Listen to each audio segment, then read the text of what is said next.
Insomma, com'è andata secondo voi un po' la visione di questa partita? Io?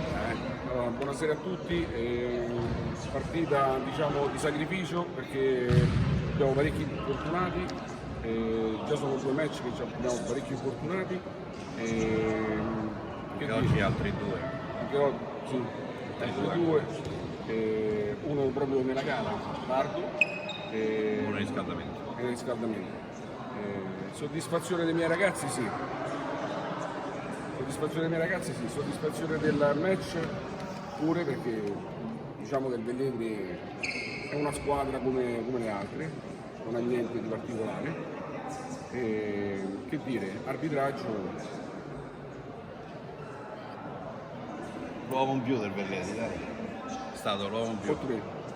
Non è stato, se calcoliamo 3 arbitri, come vuole la C1, loro hanno giocato 3 o 4 secondi con 6 giocatori, hanno proprio sbagliato il cambio, cioè chi è entrato non c'ha avuto la sostituzione, il giocatore non è uscito e non sono stati capaci neanche di ammonirne uno, perché hanno detto che non hanno visto, questo lascia capire già Ma tanti episodi, altri episodi, un arbitro che avverte l'altro, guarda che ti ha mandato a quel paese e non interviene, cioè davanti ai miei occhi, vicino alla panchina, non interviene, penso che sia una cosa grave.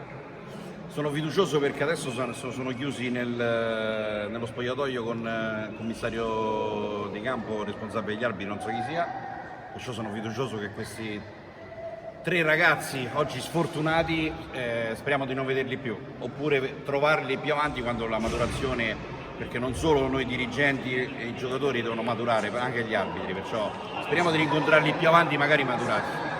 Quello che dico io è il match diciamo che è stato proprio sudato come in Coppa perché praticamente i ragazzi hanno giocato quasi tutta la partita 6 più 4 più uno in panchina 5 e più il portiere 6. Purtroppo abbiamo questo problema che abbiamo la rosa proprio stretta e nulla, che dobbiamo dire? Se il Velletri è contento, noi siamo contenti. Io non sarei contento di giocare diciamo in 5 più portiere, però ognuno la pensa a modo che vuole. Che dire? Buon campionato a tutti e alla prossima. Dai, addolciamo un po', fa un'altra domanda. Allora, diciamo sull'aspetto tecnico di questa partita, Sì, sapevamo che prima o poi la dovevamo pagare tutti questi infortuni, tutte queste. Cioè ormai siamo costretti ad andare in campo 7 di movimento forse, sperando che non se ne fa male uno mentre gioca, ma purtroppo sta accadendo puntualmente anche questo.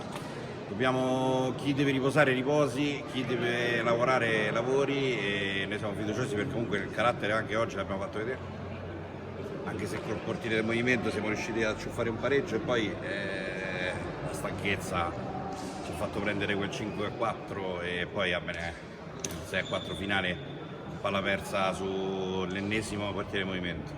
Siamo fiduciosi per il proseguo, se l'infermia si svuota un po' sarebbe bellissimo.